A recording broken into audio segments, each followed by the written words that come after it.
Well, thank you very much for attending this series that we started on this webinar. And on this series, we're going to talk about project fraud.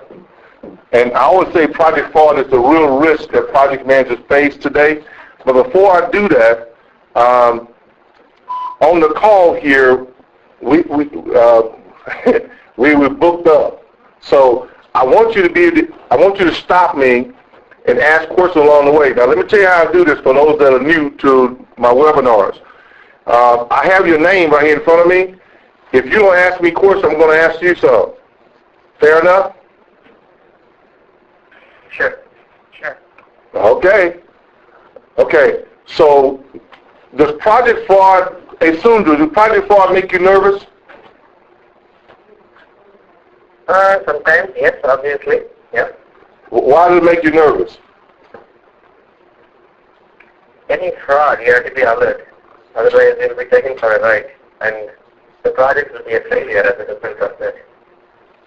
Very good. So we're going to talk about today the real risk for project managers because there are so many things that have changed in the industry now that project managers need to make sure, without a doubt, that they are making sure they are not doing anything that's going to cause themselves to be in a fraudulent situation, nor their company.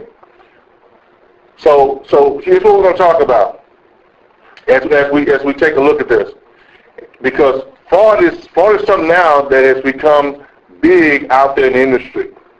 So a couple things we're going to talk about. We actually want to define fraud. What is project fraud? Then we're going to look at what we call fraud symptoms. We're going to talk about the benefits of you managing fraud in a way that it doesn't have a negative impact on your company or on your project. And then we're going to look at how project fraud starts. And you're going to be amazed at how project fraud starts because it is a very simple thing that we sometimes overlook. So we're going to talk about that. Then we're going to talk about the value proposition of how you make sure you don't get into that kind of trouble to make sure that you're looking at things the right way and that you are not causing further problems for the organization. Okay? Then we're going to wrap it up by looking at some tactical processes and also some implementation that you want to make sure that it's proper and the way things are set up on projects. A lot of times we look at things and we say, gee whiz, that's not how we do it in our company. Well, you could be creating a project fraud situation. Let me explain what I mean by that. We live in a world today because of what happened in Enron. Fraud has become a national thing in the news. It is all over the news, whether it's Enron or other companies. So right now, the people in corporation, people in corporate America, people out in America, period, don't trust a lot of things we do because of what happened in Enron. There are also situations where you've seen on the news where CEOs and CFOs are going to jail because they're cooking the books. And when you do that, you are getting yourself further in the hole from a fraudulent situation. Companies are looking at, do I trust you anymore? Shareholders, stockholders, and all those people begin to say, hey, wait a minute, I don't trust you anymore because you're paying the CEO these big old salaries and I'm not making any money on my dividends as a shareholder. Employees are beginning to question, do they trust their companies anymore because of what they've seen on the news and all the fraudulent stuff that's going on out there in corporate America today. So how do we deal with that? Well, first of all, we need to make sure we understand what is fraud. And there are three bullets in here we talk about.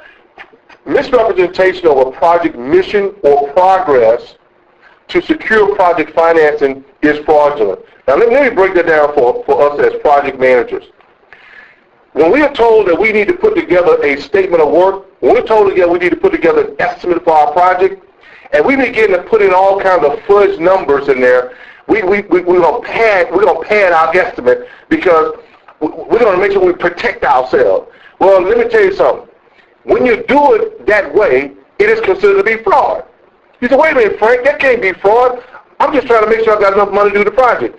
Well, there's ways to make sure you estimate the project correctly. There are ways to make sure you manage change control on a project so that you don't get in a fraudulent situation. So that's one. Misuse of project resources is fraud. I can give you many examples of that, but let me explain to you. A resource in corporate America is considered to be people, money, okay, and technology. When you start using those things the wrong way, and people say, well, you know, I'm not doing, well, a simple one is when you take your laptop and you go home, take it home, and you run your family budget and you do all this, that sounds kind of small, right? But that's still considered to be a fraudulent event. You use your company laptop to run your small business out your basement. That's fraud. Misuse of company's resources. Third bullet, improper dealing with project vendors. When you make a deal with a vendor and the vendor says, oh, wow, I'm glad I got this deal. I'm going to give you season tickets to whatever football team, or basketball team, or baseball team, you are entering into a fraudulent situation. You need to make sure you understand. To view the remaining part of this video, please visit our website at pmacademy.net. Again, it's pmacademy.net. Thank you for your time, and I hope you have a great day.